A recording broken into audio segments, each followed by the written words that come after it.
পেটের ইউএসএ করি, তারপরে আমার ওষুধ ধরা পড়ে। তখন থেকে আমার কন্টিনিউ ওষুধ চলছে।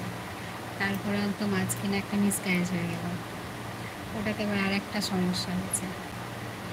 আমার আজ কিছুদিন থেকে আর একটা সমস্যা হয়েছে, এই যে আপনাকে বললাম কিছুক্ষণ আগে এই সমস্যাটা হয়েছে। তো এবার আবার ডক্টর দেখাতে হবে, আবার মানে ইউএসসি করবো, দেখি কী হয়। এবার যদি এখানে না হয় চলে যাবো কলকাতা, পিজি চলে যাব, ওখানে ডক্টর দেখাবো। এখানে অনেক ডক্টরই দেখাবো, কিন্তু কোনো কাজ হচ্ছে না।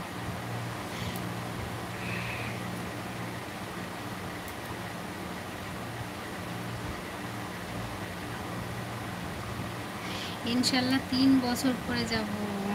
হাই আল্লাহ, এখনো 3 বছর পর আমরা যেতে চাইলেও তো আর যাইতে পারবো না। ইনশাল্লাহ 3 বছর পরে যাব।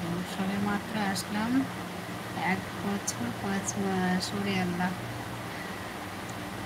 ম্যাডামকে বলতেছি কত টাকা পাঠাইছি হিসাব দাও। আচ্ছা, ম্যাডাম বলতেছে 8,60,000। আচ্ছা, মাশাআল্লাহ। আমি বললাম টাকা কোথায়?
ইনশাল্লাহ সামনে বড় একটা গাভী নিব, বিদেশে যাচ্ছি।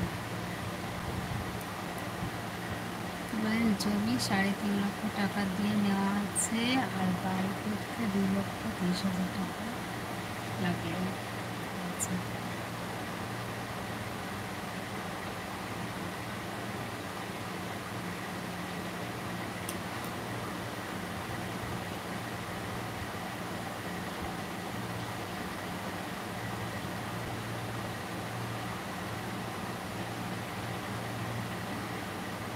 বাড়িতে থাকলে সংসার সুন্দর গোছানো যায় তো, শ্বশুর বাড়িতে এসে কিছু করা যায়?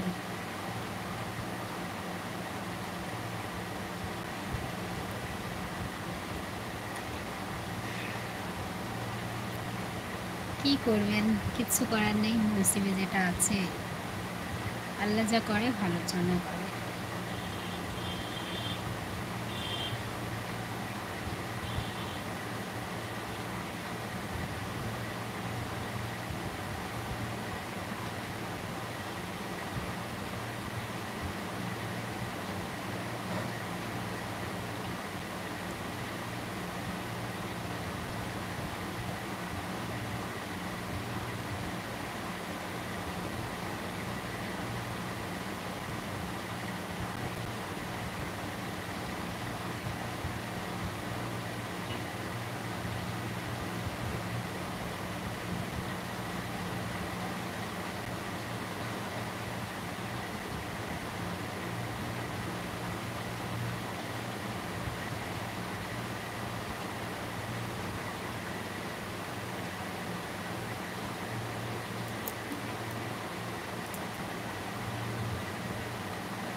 যাই হোক, আপনারা সকলেই থাকেন। আজকে লাইভে কেউ নেই, মানে কোনো বন্ধুরাই অ্যাক্টিভ নেই। আমি আর একা একা বসে থাকতে পারছি না, একা একা একটু বসে থাকা সম্ভব এভাবে?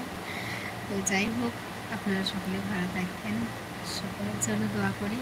আর সকলকে আসসালামু আলাইকুম, আল্লাহ হাফিজ, বাই। লাইভ